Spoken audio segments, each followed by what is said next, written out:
que fazer diante do medo e da dúvida? Você já se deparou com essa situação?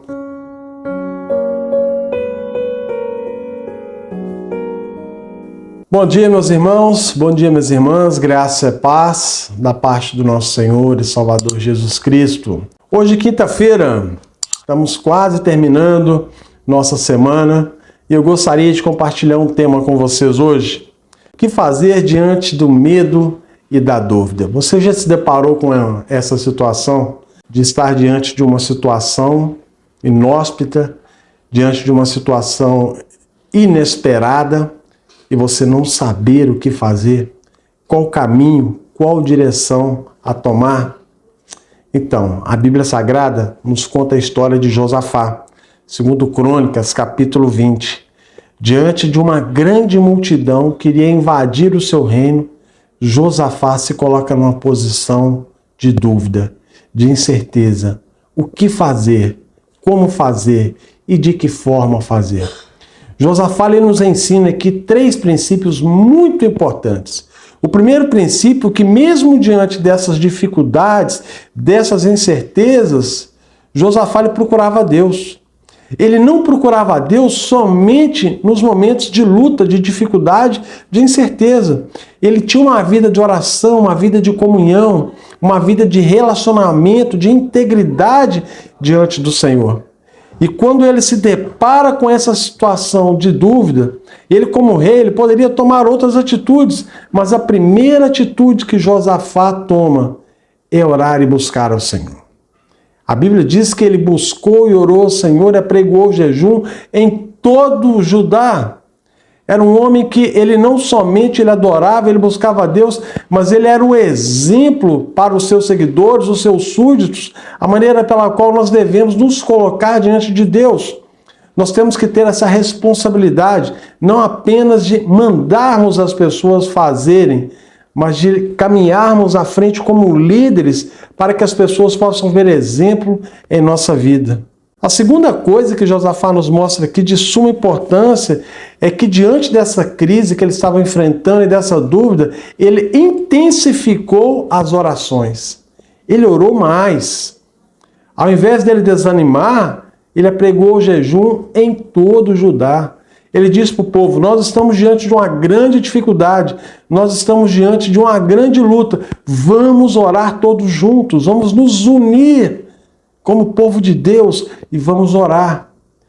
Meus irmãos, nós temos enfrentado tantas lutas nos nossos dia a dias, nos últimos anos então, pandemia, doenças, crises emocionais, crises governamentais, crises sociais, crises de âmbito moral, e muitas vezes nós temos desanimado, estamos perdidos, não sabemos o caminho que nós devemos seguir, e muitas vezes também temos tomado atitudes totalmente incoerentes aos princípios bíblicos. Eu estou dizendo dos cristãos. E ao invés de nós usarmos as armas que o Senhor tem nos dado, porque todas essas situações, todos esses problemas que eu mencionei são problemas de âmbito espiritual. E se são problemas de âmbito espiritual, nós temos que usar as armas espirituais que o Senhor nos deu. E dentre elas está a oração. Temos que orar. Temos que confiar na graça e no amor de Deus. Essa luta não é nossa. Essas lutas que nós temos enfrentado, não cabem a nós lutarmos da maneira com que as pessoas querem que nós lutemos. Mas nós, como cristãos, temos que orar, intensificar mais e mais a nossa vida de oração e de intimidade. Mas um terceiro princípio aqui que Josafá vai nos mostrar: louvava a Deus. Louvor é uma arma de guerra. Sabe por quê? Porque o princípio da bênção é a gratidão. E o louvor é a expressão da gratidão a Deus.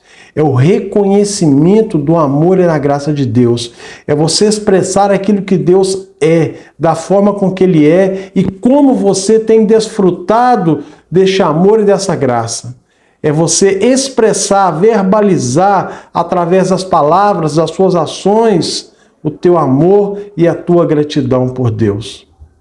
A Bíblia fala que após a grande vitória, o povo louvava e agradecia a Deus. Essa é a maneira pela qual nós devemos nos expressar diante das dúvidas e das incertezas. Que Deus possa lhe proporcionar um ótimo dia na presença dEle. Vamos orar, agradecer ao Senhor. Pai querido, nós te louvamos, te agradecemos em nome de Jesus por esse dia, Deus. Te agradecemos pelo teu amor e a tua bondade. Louvado seja o santo nome do Senhor, que o Senhor continue nos fortalecendo, nos dando sabedoria diante das incertezas e das dúvidas, para que possamos passar pelo vale, pelo deserto, glorificando e exaltando o santo nome do Senhor. Por isso, ó Deus, eu te louvo e te agradeço em nome de Jesus. Amém. Deus abençoe e até amanhã no próximo Café com Deus.